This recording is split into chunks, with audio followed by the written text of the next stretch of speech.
neighborhoods and having friends that are known by the police for using drugs or selling drugs or whatever else. Keep your damn nose clean and the police will leave you alone, I bet. Quit associating with people that don't keep their nose clean. They get into it themselves. Absolutely. Now, if the guy in the car, if he was sitting there arguing with the cops or whatever else, why are you pulling me over for a busted taillight? Because I wanted to know that if you knew about it. What's it to you?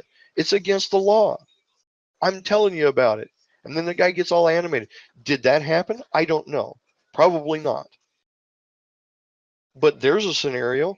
The guy's getting mouthy with the cop, and then the cop finds out that there's a firearm in the car.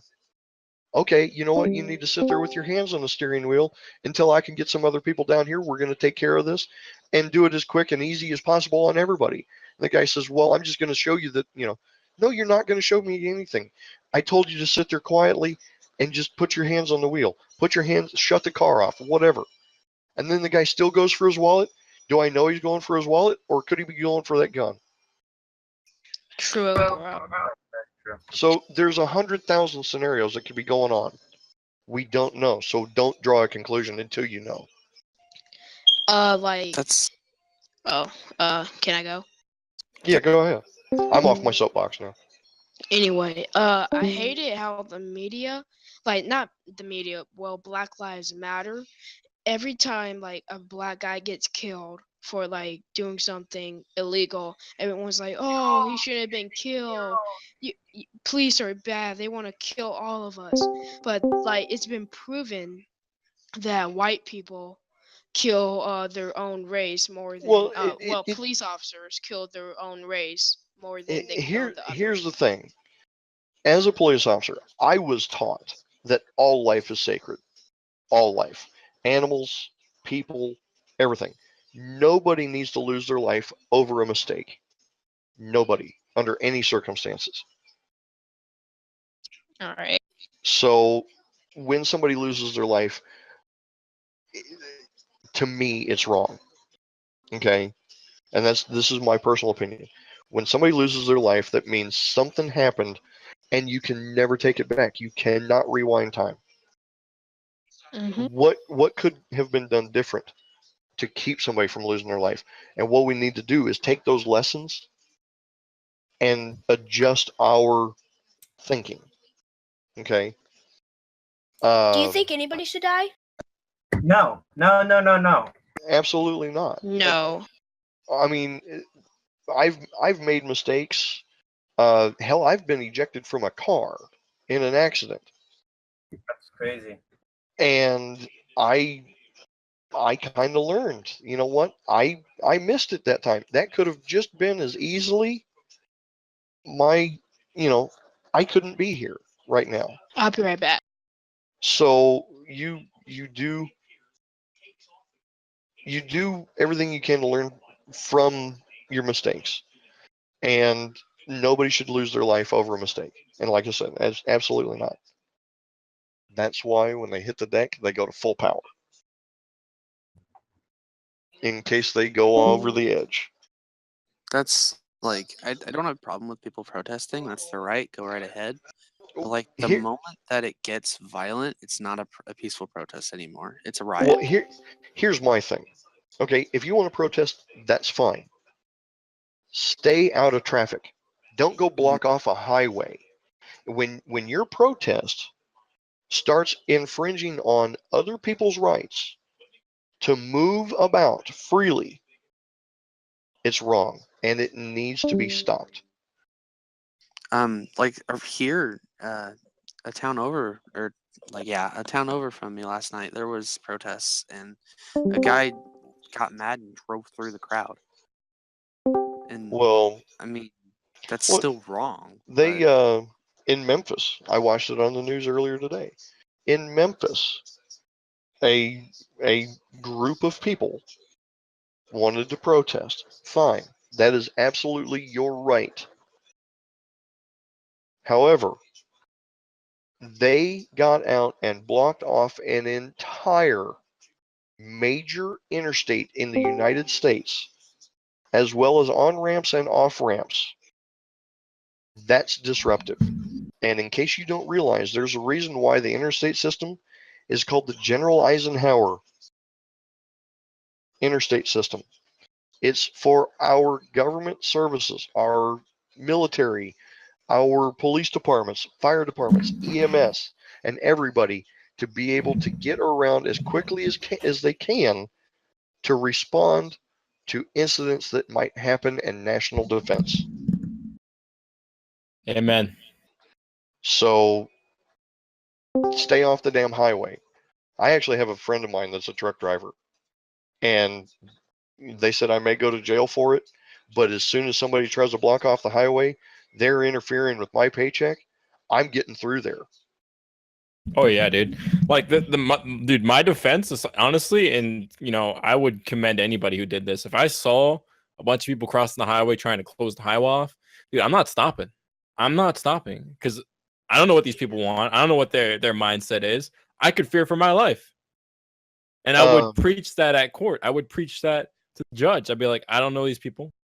Somebody ever asked me if I had to call SWAT? I was actually on SRT. There it fucking is. I heard that when you're a police officer, you get trained to do SWAT.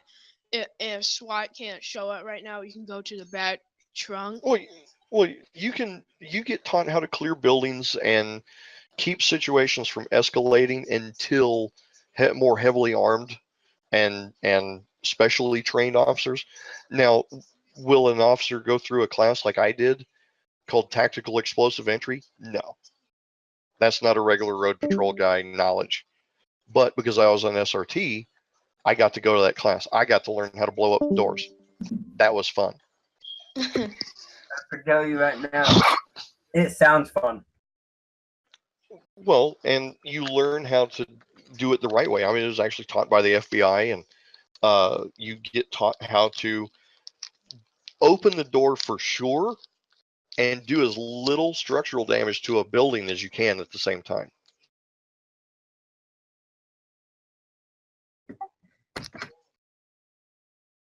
But anyway, like I said, I'm sorry I got on my soapbox earlier, but I'm just really tired of people wanting to go off about stuff that they don't have the full story on. That's why hearsay is not allowed in court. Ooh, I'm so glad I wasn't here.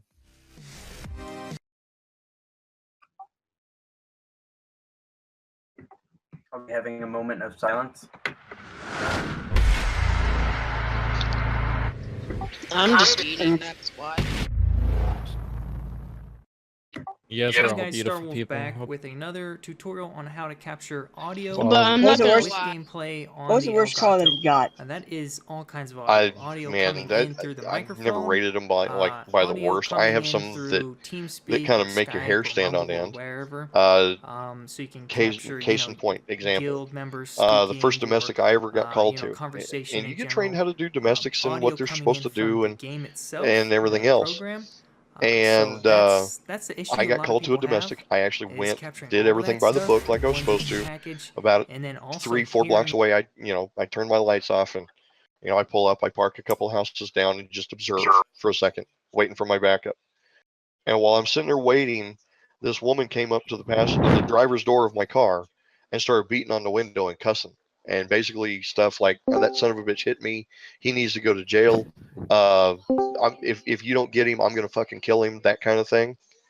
And I said, ma'am, just step away from the car. Just, relax for a second. I'm here and I'm going to do everything I can to make this right.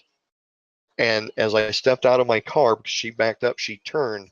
And that's when I saw she had a claw hammer hanging out of the back of her head. The actual prongs on the hammer were wedged between her skull and her scalp, to do that, the you can dermis click of her scalp. on this little And you want to icon talk here about and a check for panic moment? updates, or you This woman should be activate knocked this the hell out. and put it. And she's still standing there. And that's why shock is a real thing. No kidding. Oh, yes, it is. And this I think woman was. Sorry, I think adrenaline was keeping her awake at that moment. Well, and that's exactly what it was. Shock and adrenaline. This woman just got blasted in the head with a claw hammer, and she's standing there talking to me and is pissed about it. And I literally, I panicked. I was like, oh my God, what do I do? I didn't get trained to handle somebody with a claw hammer hanging out of their head. So for a second, I lost my composure. I was like, oh my God. And I regained it, and I called for EMS as quickly as I could and tried to calm her down. Because shock can kill people, believe it or not. Do you know who hit her or like assaulted her? Yeah, her old man. They got into an argument, and Her he was dad?